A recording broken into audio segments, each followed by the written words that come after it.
इनकी रिक्वायरमेंट या मतलब नहीं, फार्मर की नीड क्या रहती है? केला लगाना है, उसकी जरूरत क्या है? आपको केला लगाना है तो आप वेजिटेबल से टर्न हो रहे हो, गन्ने से टर्न हो रहे हो, डालर चने से टर्न हो रहे हो, तो आपकी रिक्वायरमेंट क्या है? नहीं, वही जैसे भाई गन्ना लगाते हैं उसको ऑप्शनल के एक इंश्योर फसल जो है एक श्योर फसल हो जाए, मान रहे हैं इसको कि भाई गन्ने की जगह हम ऑप्शन में इसको ले रहे हैं, बराबर। गन्ना न लगा के हम इसको लगाएंगे। पर यह है कि गन्ने में भाई गन्ने में रूटीन में ज्यादा मेहनत नहीं लगती है, इसमें थोड़ी मेहनत लगेगी, मेहनत लगेगी, ये तो तय है, पर इंश्योर है ना, रिस्क भी है, रिस्क भी रिस्क भी है, कटता नहीं है केला कभी कभी, तो यह स्थिति में आ जाते हैं, कटता नहीं है। हाँ वो बड़ा दयनीय स्थिति रहती है कि फ्रूट रेडी है और कट नहीं रहा है, बड़ी दयनीय स्थिति रहती है व्यापारी होगी। मोनोपोली जबरदस्त है, वो गिने चुने वही है 10-12 अरे 3-4 मोनोपोली वही तो बनती कुछ है। नहीं है वो, अगर उस बिजनेस में हम उतरेंगे तो हम भी वैसे बन जाएंगे। हम किसान हैं तो हम किसान के हैंड से सोचते हैं, व्यापारी बने तो फिर व्यापारी के हैंड से सोचेंगे।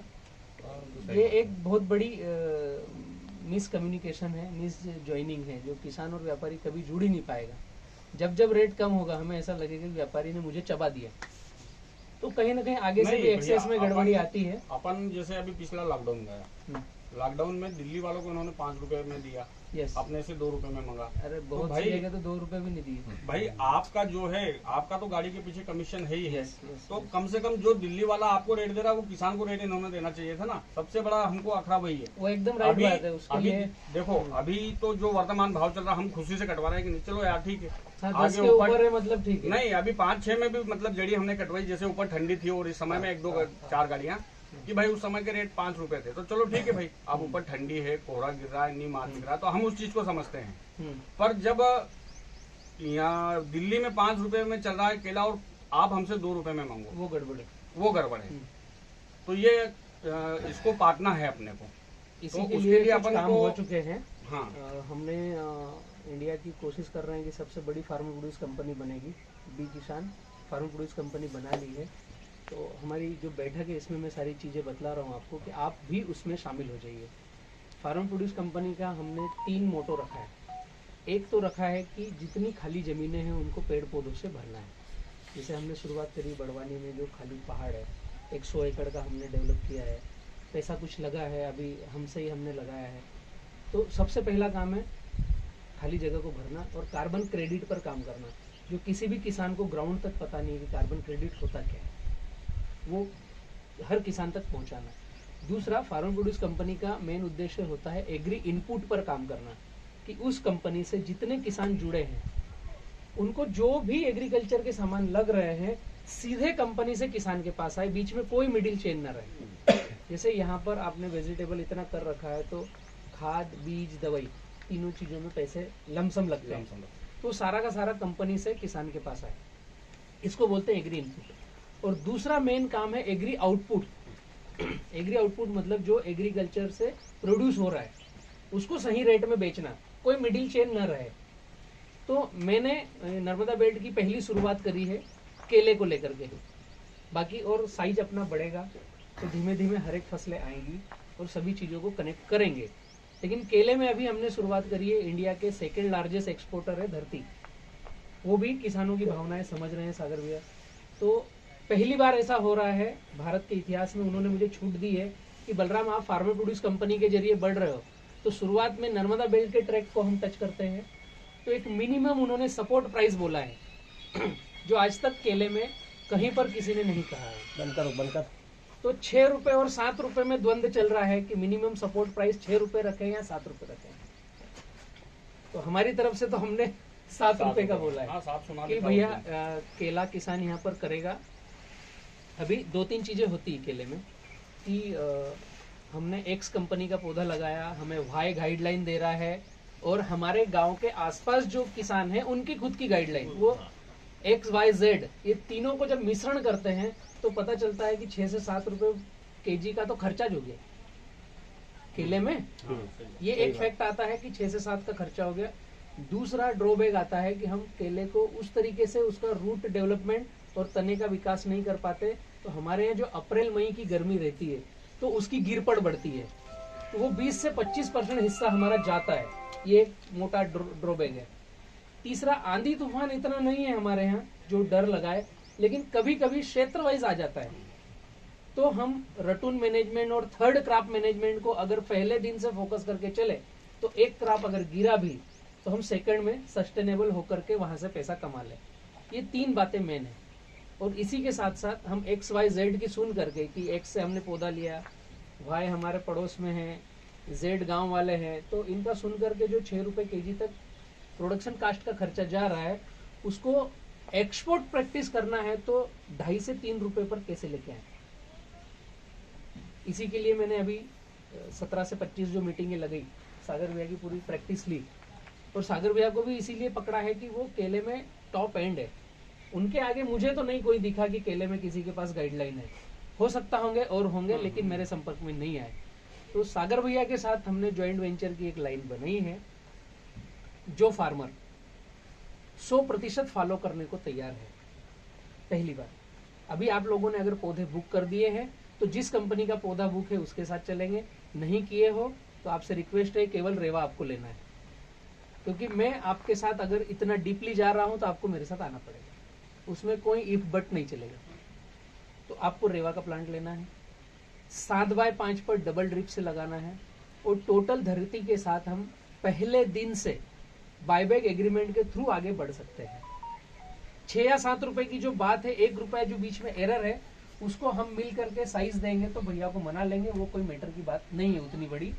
तो मिनिमम हम ये बात रख रहे हैं कि भैया आप डोमेस्टिक में दो या एक्सपोर्ट में दो, हमें कोई मतलब नहीं। हमें मतलब ये है कि हमारे खेत से मिनिमम टू मिनिमम 70 से 80% केला मिनिमम सपोर्ट प्राइस में, अगर कोविड भी आ जाए ना कुछ भी हो जाए तो मिनिमम 7 रुपए में कटना चाहिए हमारे खेत से। इसको हम ऑन पेपर पे ले सकते हैं, एक बात। दूसरा, अब 7 रुपए के ऊपर क्या, तो ऊपर के लिए फिर आप और हम रेट तय कैसा करें, क्योंकि पड़ोस में एक्स ने 10 रुपए काटा और एक्सपोर्ट का रेट 9 रुपए है, तो हम क्या करेंगे। ऐसी भी दुविधा आ सकती है। या क्षेत्र में 9 रुपए चल रहा है और एक्सपोर्ट 11 रुपए है, तो अगली कंपनी बोलेगी कि यार मैं आपके क्षेत्र में तो 9 चल रहा है तो मैं 9.5 देता हूँ, 11 नहीं दूंगा। तो फिर उसमें हम क्या करेंगे। तो इसके लिए एक ऊपर की लाइन हमने समझी है। पर डे शाम को 5 बजे जलगांव बोर्ड का रेट ओपन होता है, बोर्ड रेट।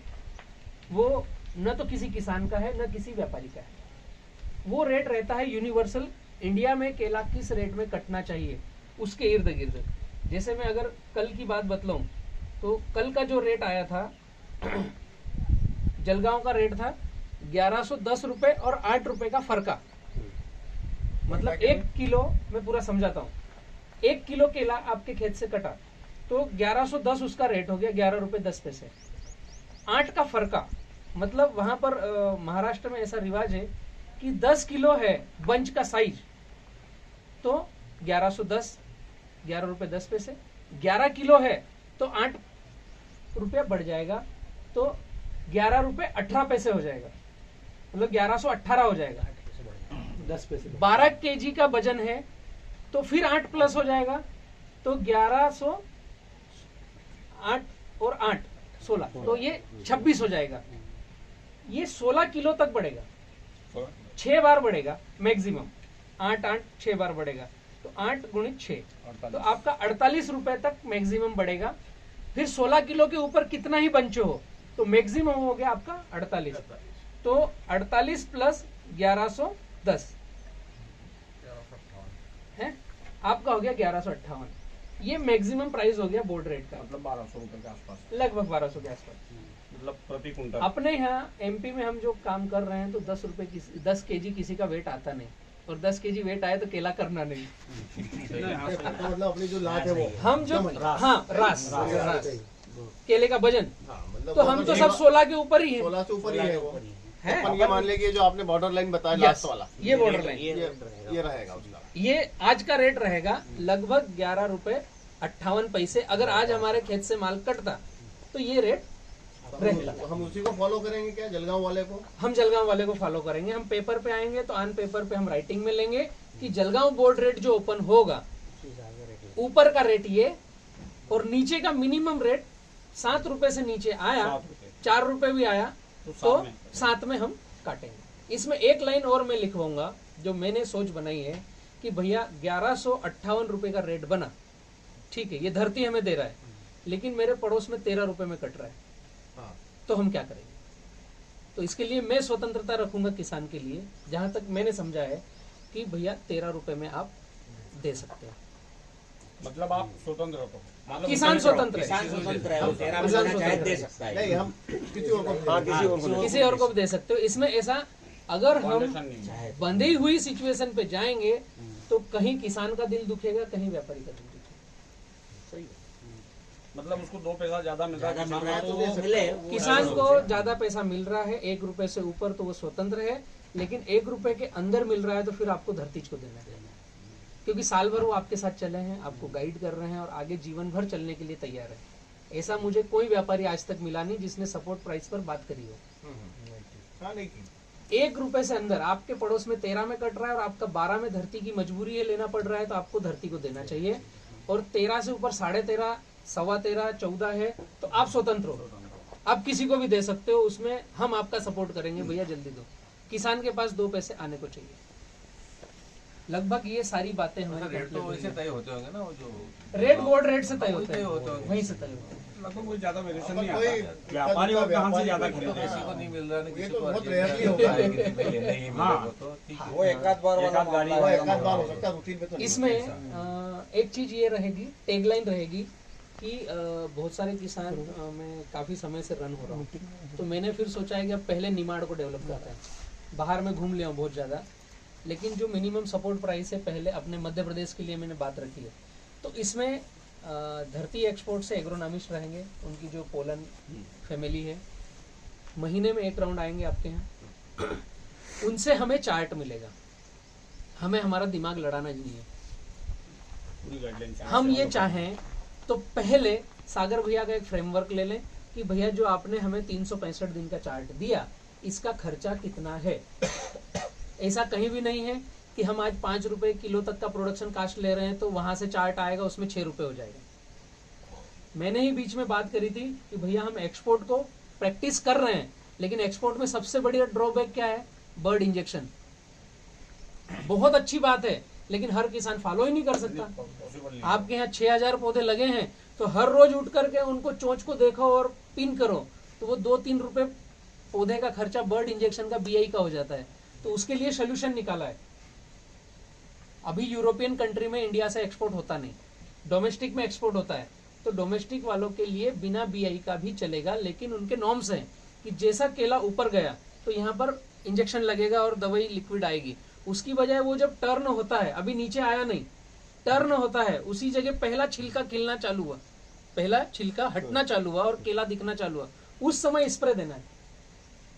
तो बीआई के खर्चे से हम बचेंगे, बार बार ढूंढ के लगाना। फोलियर स्प्रे करना है। फोलियर स्प्रे करना है और नॉर्मल है, नीम तेल और गुड़ का स्प्रे करना है। जब वो भुट्टा जो भुट्टा खुलने की तैयारी में होता भुट्टा है, जैसे बाहर आया, पत्ता निकाला हुआ। अभी नीचे नहीं आया, हाँ। अभी चोंच पर है, क्योंकि पहला छिलका हटा, वहां पर थ्रिप्स आ गई। तो ये नॉर्म्स सारे उनके टेक्नीशियन फॉलो करेंगे।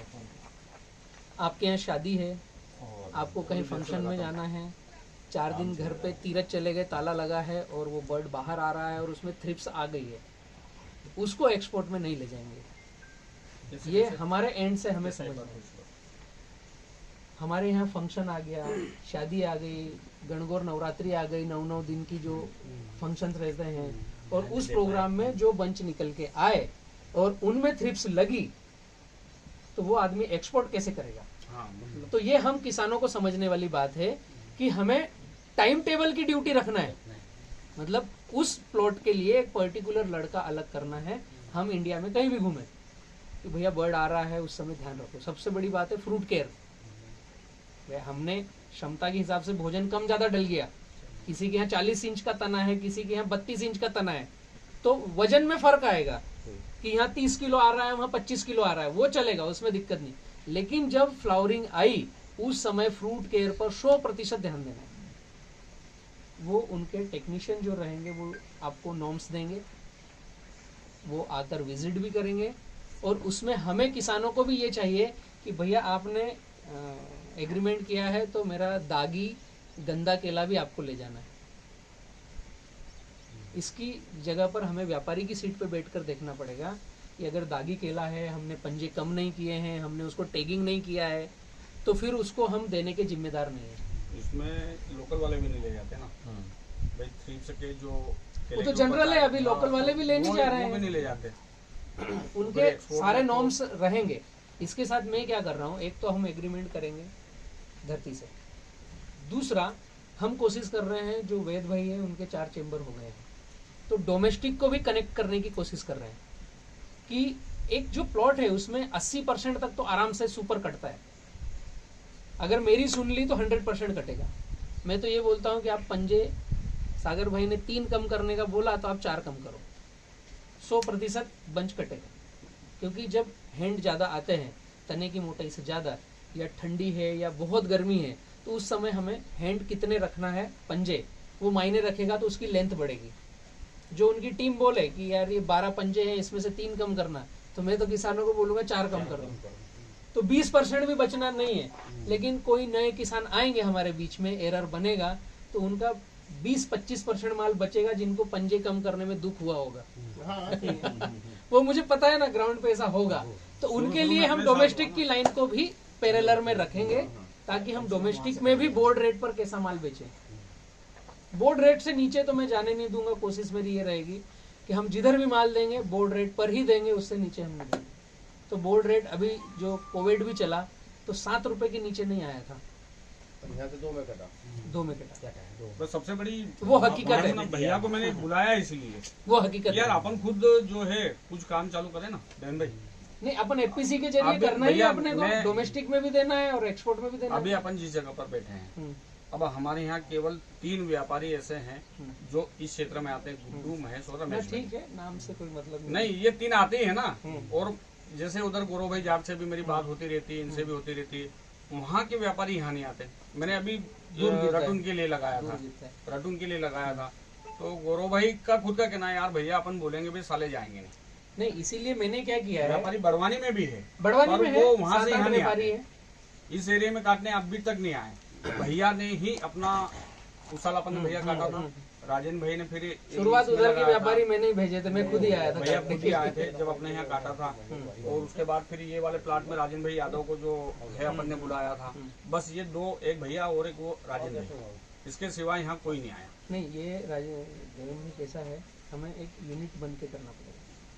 अभी सागर भैया यहाँ क्यों टिकेंगे, एक तो उनकी हम सुने, दूसरा मेन रशो क्या है, उनको कंटेनर बनाना है। तो कंटेनर एक 2-3 किसान से बनते नहीं है। कंटेनर बनाने के लिए हमारी दुविधा ये है कि मध्य प्रदेश में लोकल के जो पैकर हैं उनसे पैक नहीं होता है। बंगाली लेबर की टीम आएगी 22 लोगों की। अभी हमने यहाँ पर अगर माल लेना चालू किया, ठीक है, माल की क्वालिटी बना ली, लेकिन 5 लोगों के पास माल की क्वालिटी है और 20,000 केवल पौधे हैं, तो बंगाली लोगों की टीम यहाँ कैसे आकर रहेगी? उनको तो गाड़ी भरने को दो या मत दो, रहना, खाना, जगह और उनका मिनिमम रेट तो फिक्स चालू है। और गाड़ी भरेंगे तो उनको 1 से ₹1.25 kg लोडिंग का चार्ज वो लेते हैं। तो फिनिशिंग भी आती है, तभी तो इतना लंबा ट्रेवल करके एक्सपोर्ट में जाता है कि पंजे कैसे रखना है, उसको पैकिंग कैसे करना है, उसकी धुलाई कैसे करना है। ये यहाँ की अपनी अभी टीम एक्सपर्ट नहीं है। तो ये जो बंगाली लेबर आएंगे तो हमें कम से कम एक साइज में संख्या देनी है। इसीलिए मैंने पूरे नर्मदा बेल्ट पे परिक्रमा करी कि कुक्सी से बड़वा तक और सनावत से बड़वानी तक, ये जो 150 और 150 किलोमीटर का ट्रैक है, इस जगह पर किसी भी गांव में केला हो तो हम उठाएंगे। पहले साल एरर आएगा, ठीक है, ट्रांसपोर्ट ज्यादा लगेगा, लेबर को ज्यादा दौड़ाना पड़ेगा, हमको रात में भी जागना पड़ेगा। टीम खड़ी करेंगे, बहुत सारे बच्चे फ्री घूम रहे हैं, उनको लगाएंगे काम पे, साथ में लेंगे। सही। भाई सुंदरेल में है 3 किसान, मालियाखेड़ी में 2 किसान, कसरावत में 3 किसान, तो इनका मिलकर के हम क्लस्टर बना करके भी आगे बढ़ेंगे।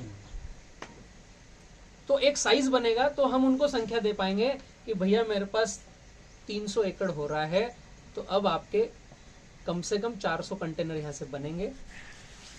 आज की तारीख में सागर भैया ने मेरे को ये बोला है कि 2022 का मेरे से 1000 कंटेनर का आप एमपी के लिए एमओयू ले लो। 1000 कंटेनर मिनिमम, इतना मुझे 2022 में माल चाहिए, क्योंकि इनकी आगे की फ्रीक्वेंसी रहती है। अब ये हम किसानों को समझना है कि हम एक यूनिट बन करके कैसा चले। और जब एक आदमी यहाँ पे आया और इतनी फ्रीक्वेंसी में काम किया तो मार्को लगेगा और अगले 2 साल के बाद हमें कोई एग्रीमेंट की बात करना ही नहीं पड़ेगी, जो आज सादा में हो रहा है। हम शुरुआत क्यों हो रहे हैं कि हमें किसानों को लग रहा है डर, यार ऐसा नहीं हो आगे बढ़े और माल लेने नहीं आए, पैसा ज्यादा खर्च हो जाए।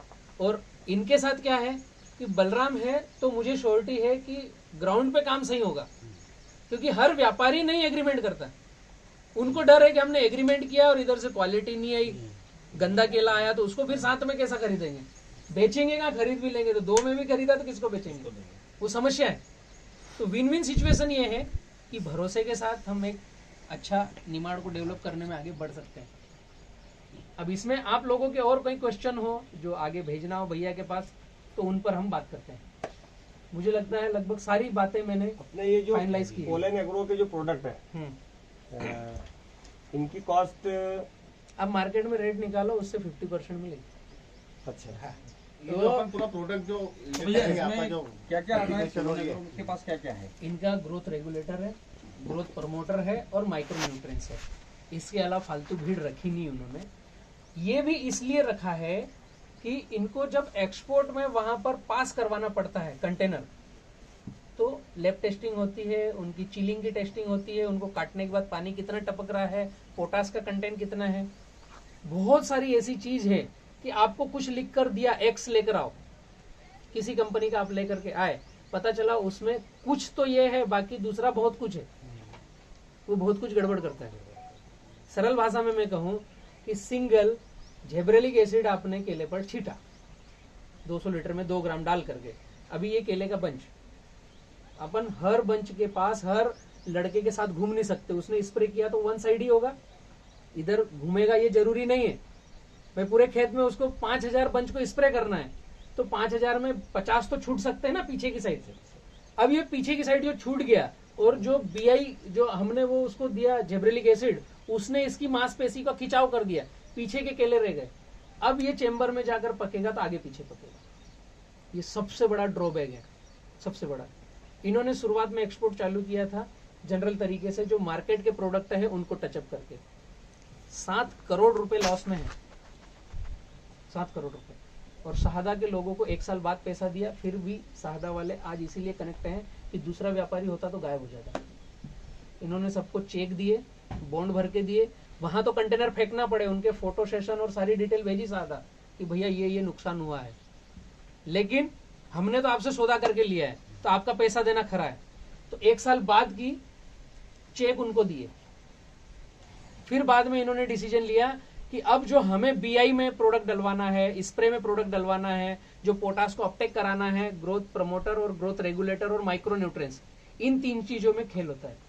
बाकी फर्टिलाइजर तो वाटर सॉल्युबल का 0 कर दिया उन्होंने। आपके किसी के भी खेत में वाटर सॉल्युबल डलवाने की जरूरत नहीं है। डीएपी, यूरिया, पोटास जो हमें सोसाइटी से सब्सिडी पे मिलता है उसमें पूरा खेत हम पकाएंगे। तो आपका खर्चा जो ऊपर जा रहा है उसको रिवर्स करने की कोशिश करिए।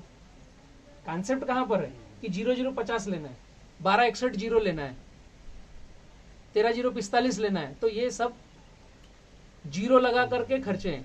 25 रुपए किलो डीएपी और 250 रुपए किलो 12-61-0, 0-52-34 रेट जोड़ो, 250 रुपए तक जाता है पर केजी। सही बात। तो ये हम कितना डालेंगे, वो कितना डालेंगे। तो इनकी बॉन्डिंग तुड़वा करके अपटेक करवाने में जो मदद करेगा वो सारे पोलन के प्रोडक्ट है। और मजबूरी में उन्होंने लिया कि मेरा कंटेनर फेल ना हो।